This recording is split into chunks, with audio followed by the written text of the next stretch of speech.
I've recently started outlining book 3 in my fantasy series, so I thought it was time for me to make an updated outlining process video, talking about the different steps that I use to connect ideas and build a story. My first step to outlining is actually to create a logline. Now, I do use some methods from Save the Cat and Save the Cat Writes a Novel, but I'm not actually a Save the Cat superfan. A logline is basically just a very short summary of the central conflict of the story, and it usually provides both a look at the story's main plot and the emotional hook. For example, Pirates of the Caribbean would be blacksmith Will Turner teams up with eccentric pirate Captain Jack Sparrow to save his love, the governor's daughter, from Jack's former pirate allies who are now undead. I like this one as an example because it's got pretty much everything you need. It's got the characters, it's got the conflict, it's got the motivation, aka the emotional hook, which in this case is love, and it even gives an idea of the inciting incident. Writing a logline has really helped me condense story ideas as they form, and it also helps me keep the story in perspective while I go deeper into the outlining process. It is kind of difficult at first, but once you have it, it can be super helpful for reference and just to cement the story's core ideas in your head while you're outlining and even while you're writing. My next outlining step is free writing. Free writing is just getting the ideas on the page and letting the words do their thing. Basically, I just spend a few days letting the ideas spew out onto the page and see what sticks. And I'm also going to be rearranging things and connecting dots and just playing with different elements until I can get some ideas that I really like. But all I did differently this time is read through all my notes that I already had while I'm free writing, and in a new free writing page, I just rewrote down everything I knew that I wanted to keep, and I also on the old page highlighted anything I don't want to keep or I'm not sure about using different colors. Now that I'm starting book 3, I have a lot of pieces that I want to draw in from the first 2 books in the series, and things that I want to foreshadow in the last 2 books in the series. So I've been doing a lot of connecting dots and kind of pulling on through lines to see where they lead. My next step is to make a copy of my free writing page and just organize my ideas into something I can actually work with. My free writing pages can get very messy, as I think that is just kind of the nature of free writing pages. They are just idea dumps. So all I'm doing for this little step is going through and highlighting things I don't like, and just getting rid of the brain noise that might also be in there to just keep the ideas that I know I want to include. Next, I move on to my 15-point outline. I really relied heavily on using Save the Cat and Save the Cat Writes a Novel as a roadmap for writing my first and second books in the series. But I feel like maybe that could have been a little part of my problem with book 2.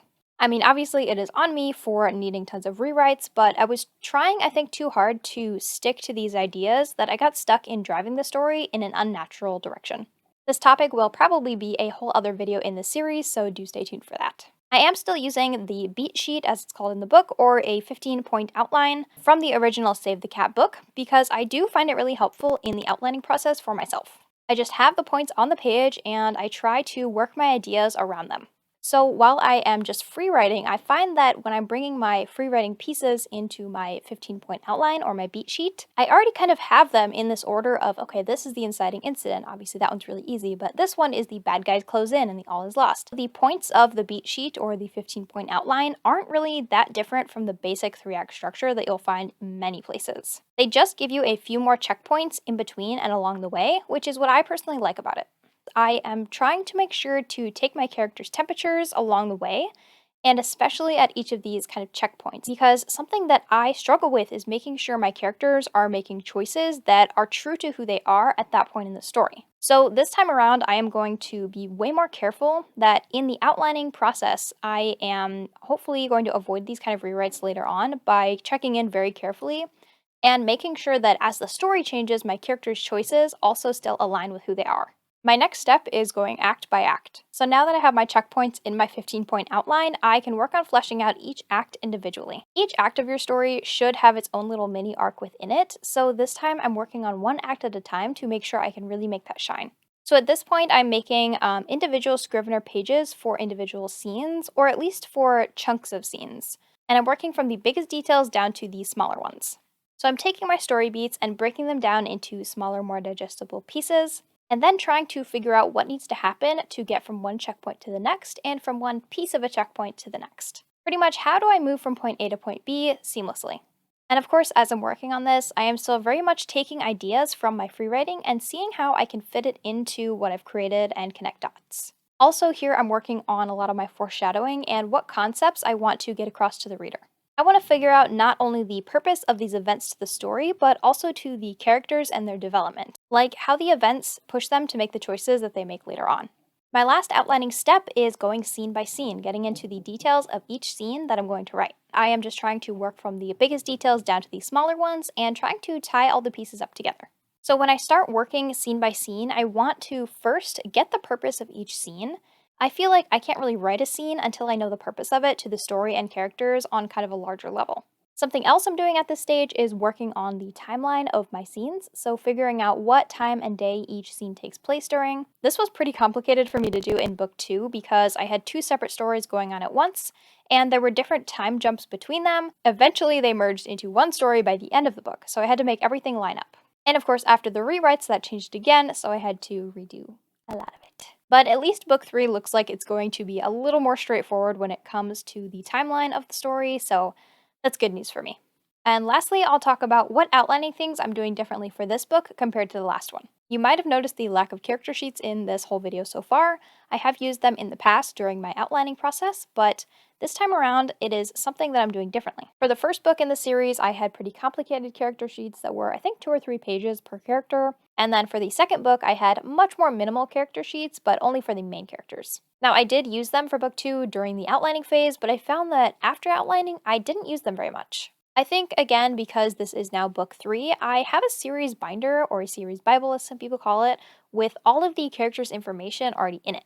It feels to me a little inefficient for my personal process to create new character sheets for this whole nother book when I have 90% of it already written down. The only things I feel like I really need to get down on paper is anything that's new for the third book or that has happened since the end of the second book. These are going to be big changes and what their character arc is going to be for the story, so things like their struggles, their motivations, and some beliefs. So I'm not really using character sheets this time around. I am working through the plot and figuring out how the characters could naturally develop as I do that.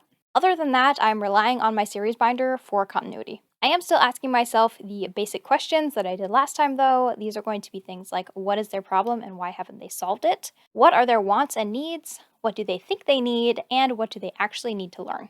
I guess I will update on how this goes. If it goes very poorly or very well, we shall see.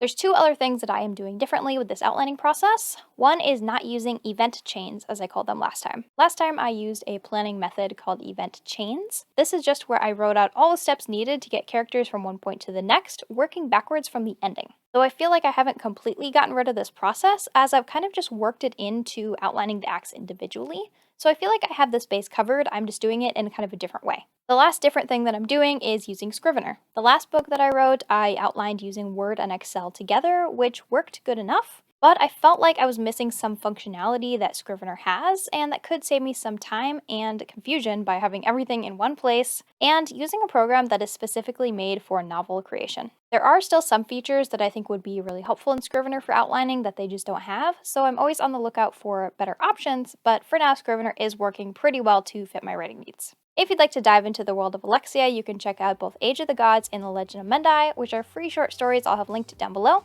Also, books 1 and 2 of Alexia Legends are out now. They're available on Amazon in ebook and paperback. I will leave a link down below in the description as well. Alright, that's all I got for you, so thanks for watching. Bye!